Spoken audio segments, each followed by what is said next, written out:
I don't want to Manta Force the issue, but the reveal of the Manta Force spaceship was very popular on the last episode, and because I am a desperate crowd pleaser, I just want you to like me. I brought this so that you'd be my friends and come and play at my house, because I've got mostly broken, old, like, busted Manta Force stuff.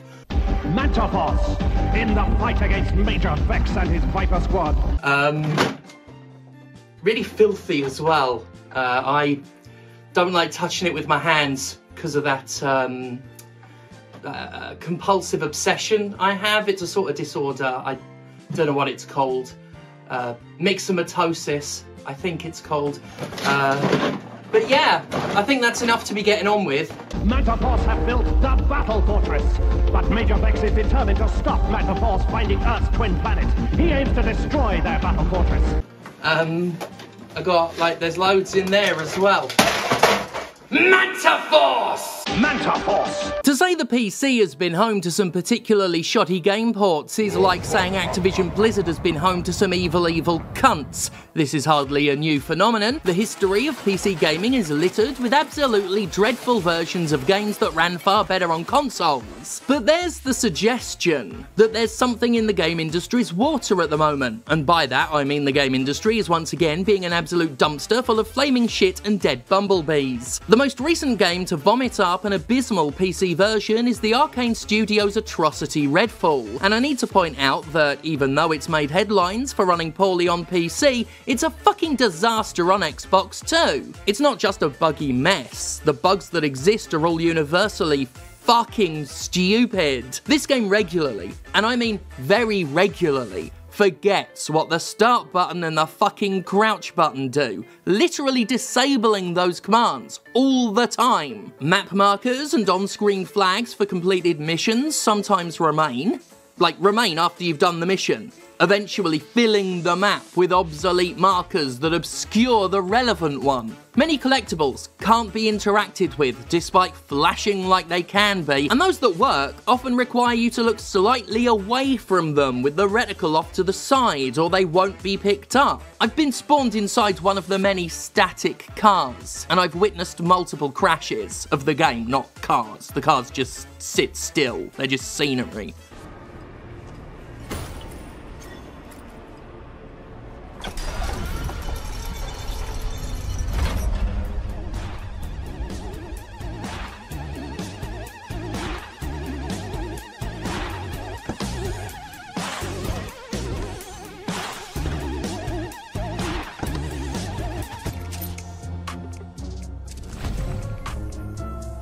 You know, even though I'm only supposed to be using Redfall as the latest example of poor PC ports, I'll just take the opportunity to continue the kicking I gave it in my review on thejimquisition.com, and its very best. This Bethesda-published exercise in aggressive mediocrity reeks of a minimum viable product, a game that does just enough to be functional and saleable but goes absolutely no further. It's Borderlands, if Borderlands' scope, depth, variety, loot, basic gameplay, environment, and fucking character models were stripped away to leave only the barest bones. Like I said in my review, it's a video game the same way a test card is a television program. It meets the basic requirements and goes no further. It's a video game equivalent of the phrase, "the lights are on but nobody's home." This is before we get to Redfall boasting the dumbest AI I've perhaps ever seen in a game. At least one outside of the dregs of Steam, with enemies that forget to chase you if you break line of sight, or fail to react if they're stood right next to an ally who got their head blown off. This game is pure toilet treacle, stunningly bad output from a studio that's better than this,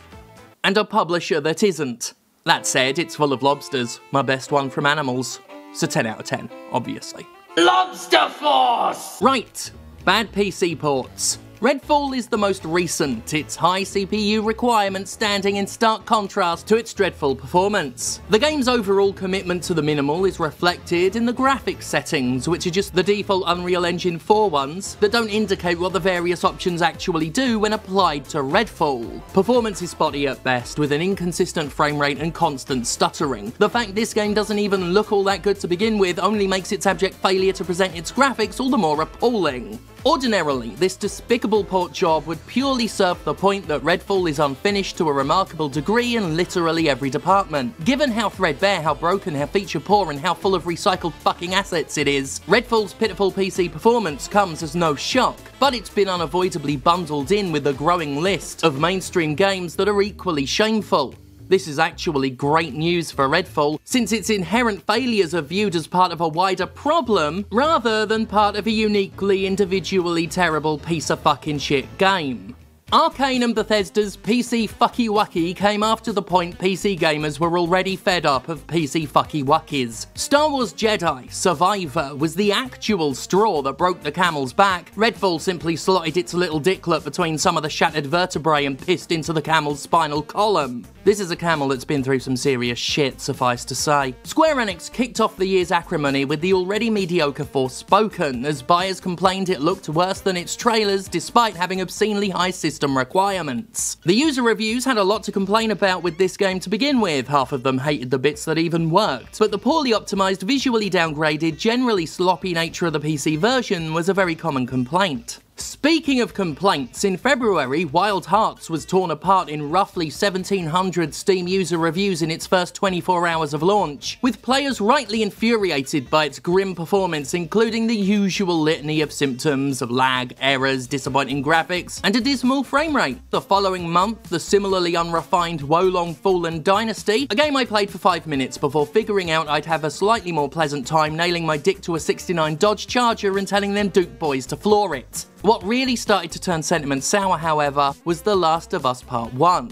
Now, Sony's PC ports have regularly been a case of welcome idea, unfortunate execution. But April of this year was absolutely not the time for them to squirt out a clanger as they did when Naughty Dog's Mushroom Zombie remake let the side down. There were other shit ports between these higher profile fuck jobs, and we've not even included last year's garbage like Gotham Knights and the Callisto Protocol, though let's face it, both of those games were pathetic garbage even at their very best, and frankly any PC users convinced not to buy them due to their performance problems were done a service. By the time The Last Jedi Survivor came out, the PC crowd were fucking tired. Yet, Respawn Entertainment's relatively anticipated Jedi sequel started its way into the world with a frame rate that made Dragon Ball Z look silky smooth. EA, veritable maestros of the corporate apology, put out what we here call a solemn JPEG with a big ol' sorry. While there is no single comprehensive solution for PC performance, the team has been working on fixes we believe will improve performance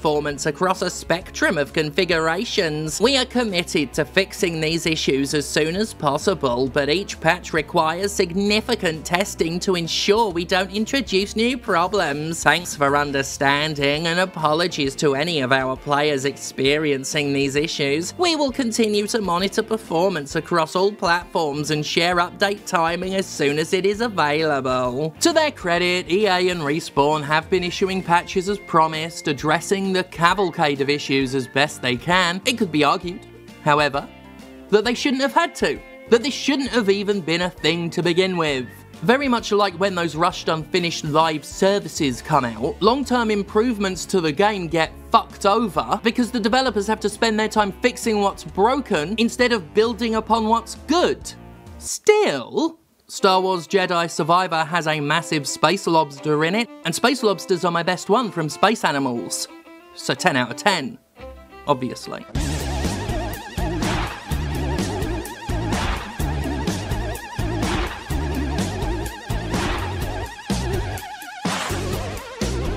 Lobster Force! Space Lobster Force! This time? So, why is this recent spate of low-quality PC jobs occurring? Well, the immediate answer that springs to my mind is, it isn't. I mean, the low-quality jobs are recurring, but the fact that they're part of a recent thing? For as long as I've been covering the games industry for a living, the PC platform has been getting totally fucked over. It's had its ups and its downs, sure, but so-called AAA games have always had a better-than-average chance of running like dry cum on computers. I'd argue that there's not so much a specific phenomenon happening as the law of probabilities doing its thing. It's a coincidence, is my theory. As in, a lot of crummy ports are simply literally coinciding. Then again, it does almost seem as if bad PC ports arrive cyclically. We just go through periods where the platform gets the short stick. It's just historically been a great irony that despite consistently remaining superior machines to consoles that are both more powerful and perpetually upgradable, PCs have so often housed the inferior versions of games. Sure, you can outfit the games in all these fancy settings like opulent blooms, singular vertices, dick tracing, and anti-alias sings, but does any of it matter when you're pumping out an FPS of 15? Like I said, there have been better and worse periods. In my early years of games media, we're talking the late 2000s, the death of PC gaming was a popular topic. PC gaming is dead! Gaming discourse loves to say things are dead. I suppose that's what happens when you're dealing with an artistic medium in which killing stuff is 99% of the experience.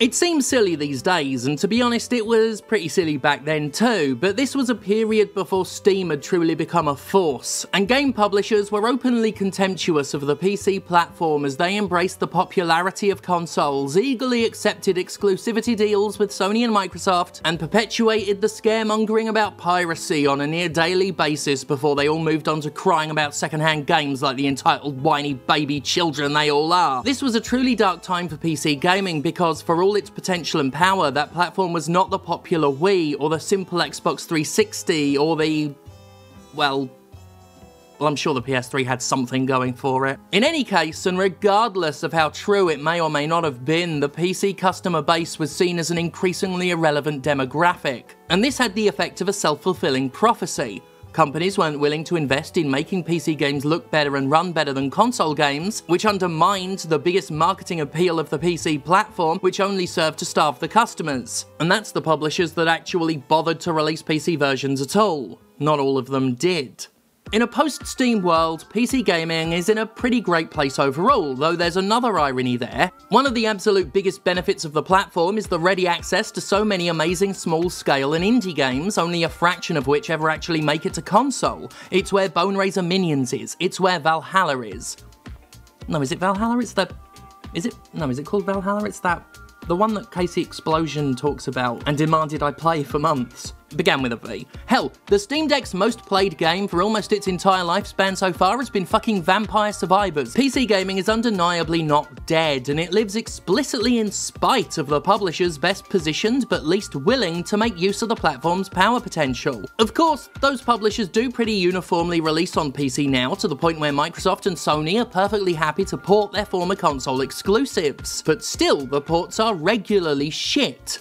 Why? There are a few well-worn excuses. Unlike consoles, PCs are a varied and inconsistent collection of machines. Like EA said, it's a spectrum of hardware, with many different configurations and complexities. Considering there have been quality PC ports over the years, and we're largely talking about games from multi-billion-dollar corporations with near-incomprehensible resources, it's honestly not a great excuse. In the Jedi Survivor Solemn JPEG, they talked about how they had to run extensive tests to make sure that they weren't breaking anything as they worked on adding patches to the game. And considering games are charging $70 minimum a pop now, you'd think they'd feel some responsibility to run those tests before they fucking sell them. Either finish the game or label it early access, darling. Saying it's too hard when you have the wealth of EA just seems weak. With Jedi Survivor, is it really inability to test and fix on the part of Respawn, or unwillingness on the part of EA to invest in it? Let's face it, we're talking about EA here. When in doubt, assume they're being shit. This neatly leads us to the harsh truth of it all. You want to know why publishers are so happy to release shitport after shitport? It's the same reason they do all of the blatantly horrible things they do. They do it because they know they can, because nobody will stop them and everybody will still buy their games anyway.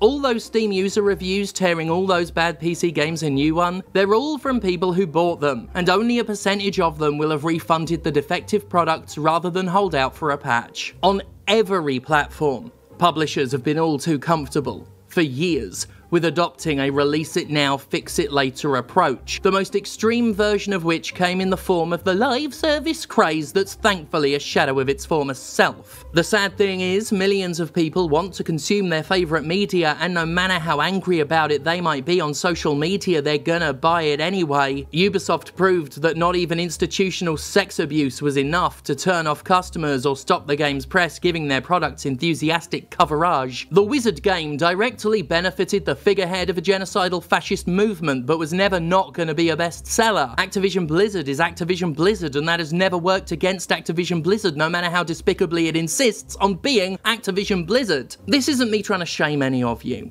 I'm not pretending I'm better. Well, I mean, I don't touch any of the games and companies I just mentioned, but I've put consumerism ahead of common sense plenty of times too, and I will again. It's a sad thing nerds do. But game companies do know that, and happily exploit it. They know boycotts don't work.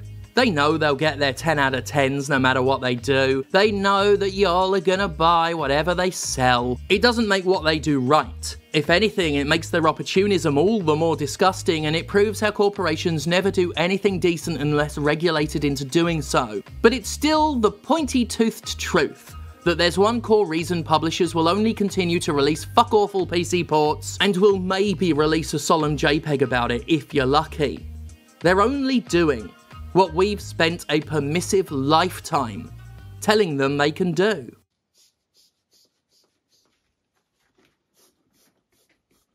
Makes a very satisfying puff. I don't know if that'll get picked up. Hello everyone! I mean, goodbye everyone. It's the end of the episode. It's the end of the show.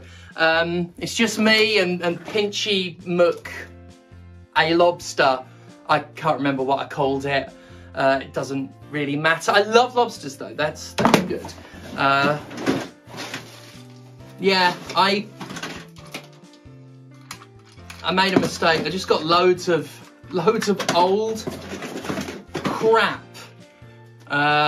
Now I don't even know what that is. Loads of little men though, and well, that'll fuck with the green screen, so I won't show that one. Manta Force from Bluebird.